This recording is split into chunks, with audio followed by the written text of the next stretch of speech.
Hi, I'm David, and this is Retirement Overthought. Today, we're going to do a bit of a thought experiment. I'm going to talk to you about two different situations. And the first thing I need to say is these are not real. The thing is that there's a really good chance that this is going to feel a lot like someone you know. It might even be you. The first situation is a married couple in their 50s. Both are still working, they have a decent income, their kids are mostly grown, maybe out of the house. They've been doing what they're supposed to do. They've been contributing to their 401k, they've been paying down their house, they've been checking all the boxes. And on paper, they look okay. They're making a good amount of money, but retirement looks tough. The second situation is a single person, also mid-50s, could be divorced, could be single, may have always been single. It doesn't matter. One income, one set of savings, one Social Security check coming in eventually, and also doing exactly what they're supposed to be doing. And also feeling like this whole thing's not adding up. And at the end of this video, I want to show you what retirement actually looks like for both of them if they stay on the traditional path, and then what it looks like if they kind of go off a little bit from the traditional plan. And the difference here is very significant. And for a lot of us, this can change the way we view retirement. It can go from being something that's, are we ever going to be able to do this, to, wow, we might even be able to do this early. So a little context on why we're having this conversation. Us Gen Xers, this is people born between 65 and 80. And we're the first generation that entered the workforce after pensions had started disappearing. In 1980, more than 80% of private sector workers had a traditional pension. And just so that people understand the difference here, a pension is paid for by the employer. The rest of us were able to just do a 401k and given a brochure. Only like 14% of Gen Xers have a pension or are working towards finalizing their pension. And whenever the change was made from pensions to 401k, there were a lot of confused people. Congress didn't know what they were doing. This whole thing was set up, and businesses made out like bandits because they no longer were paying for forever pensions, and they didn't raise the salaries of people who were no longer getting those pensions. So the books looked a whole lot better for the businesses, and honestly, a lot of them probably stayed in business because they no longer had that expense. But the reality of it is now all the onus on retirement really fell on us. And we've tried to make it work. We've had a lot of hurdles. We had the .com crash. We had 2008 hitting us right in our peak saving years. That was the housing crash and all of that happened. And then we had COVID, and we've had massive inflation. And a lot of us have spent years and a lot of money either taking care of aging parents or taking care of children that refuse to leave the house, something. And so it's a tough spot, and about a quarter Gen Xers are doing both. They're taking care of parents and children at the same time.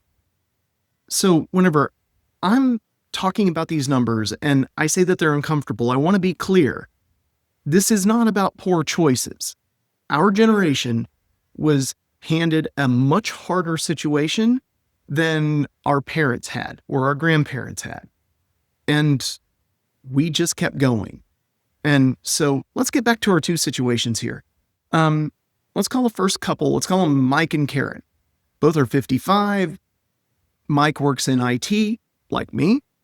Karen's a healthcare administrator. And combined, they make somewhere around $120K a year, which is actually pretty solid. Some will say that they need $500,000 to be able to retire along with Social Security.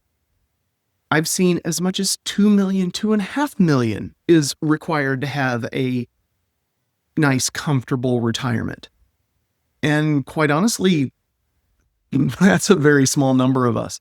And so when they look at their actual account balance, the National Institute on Retirement Security did a study specifically on us Gen Xers, and they called it the Forgotten Generation Report. And it uses census data and all of the things that can capture us Gen Xers, and not just the ones who are actively saving. And that's where a big part of the disparity on numbers, you'll see numbers all over the place. If you see numbers from Fidelity and Vanguard and places like that, they're only telling you the numbers of the people who are actually saving. They don't have anything on the people who are not. They don't even know how many there are. So they're giving you averages of savers and completely disregarding the others. So numbers can actually look way better than they actually are. And so the typical Gen X household across the board has only saved $40,000 for retirement. Not $40,000 piece. I've seen $54,000. Even if that's true, that is not enough. And we all know it. Not $40,000 a piece, $40,000 total. And Mike and Karen in this situation, probably doing a little better than that, but maybe not. But let's just use that real median, because that's where the majority of us Gen Xers actually are. So whenever they model it out, they retire at 67. Between their two Social Security checks, and this is sadly their biggest asset, their two checks, they're looking at $4,500 a month. 4% of $40,000 is $130 a month. So between their $4,500 and their $130, they're about $4,600 a month. And then they look at what they actually spend. And the moderate lifestyle, which is you eat mostly at home, but you do go out. You have a modest car, you've normal. A moderate lifestyle for two people in a U.S. city, not extravagant, not bare bones, that's anywhere from $5,500 to $6,000 a month. And if you live in a more expensive area, Southern California, New York, Boston, it's going to be a lot more than that.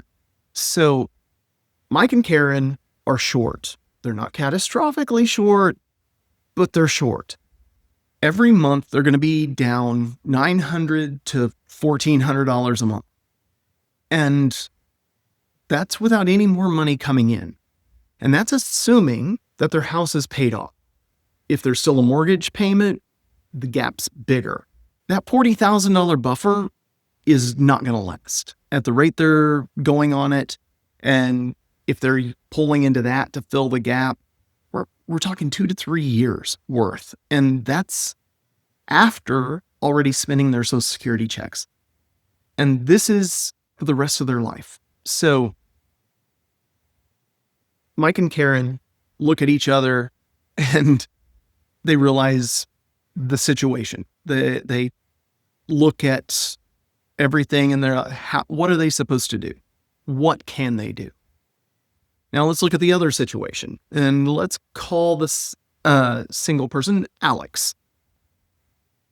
Also 55, single, been that way for 10 years after a divorce, has one income somewhere in the $60,000 to $80,000 range. And of course, that can depend on her field or career, could be more, could be less. But she's doing the best that she can. And the retirement savings picture for a single Gen Xer is harder than for married couples. Again, this isn't per year, $13,000. And that's on the high end. So if Alex retires at 67, one Social Security check, somewhere between $1,900, $2,500 a month, somewhere in there. And it's all going to depend upon her earnings history. So she adds her savings withdrawal at 4% and say it's 10 grand. That's about $33 a month. Round up. So she is short $1,200 to $1,700 every single month. Her savings are gone in 1 year.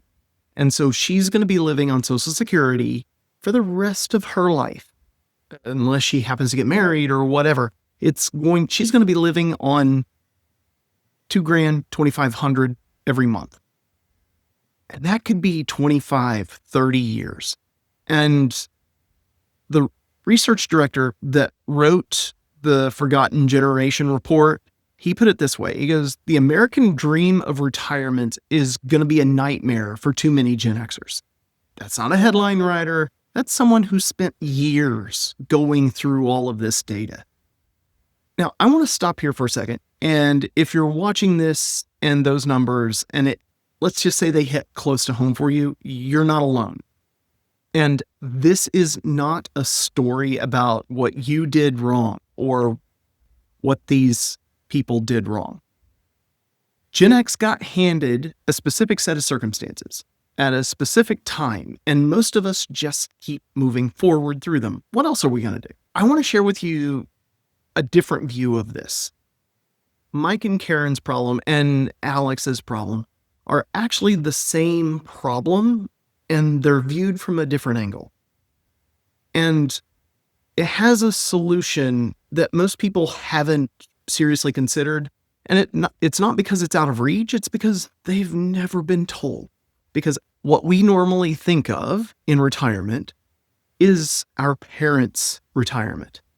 Everything that we have looked at so far assumes one constant.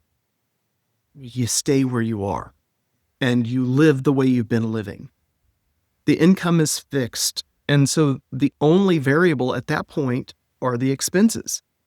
And if we just assume that the expenses are going to stay the same, that's where the direness comes in. And what if the expenses don't have to stay? And Social Security doesn't care where you live. You can be in Vietnam and Social Security will send your bank the check. Perfectly fine. So at $2,300 a month from Social Security, the check hits your account, whether you're in Cincinnati or Colombia or Vietnam or Thailand. Your 401k withdrawal, same thing, whether you spend it in Phoenix or Portugal. The income side of this equation is the same, regardless of where you are, but you can do a lot on the expense side. So let's look at Mike and Karen's situation again. Same income, but now let's look at a different location. Let's say they moved to Mexico as expats.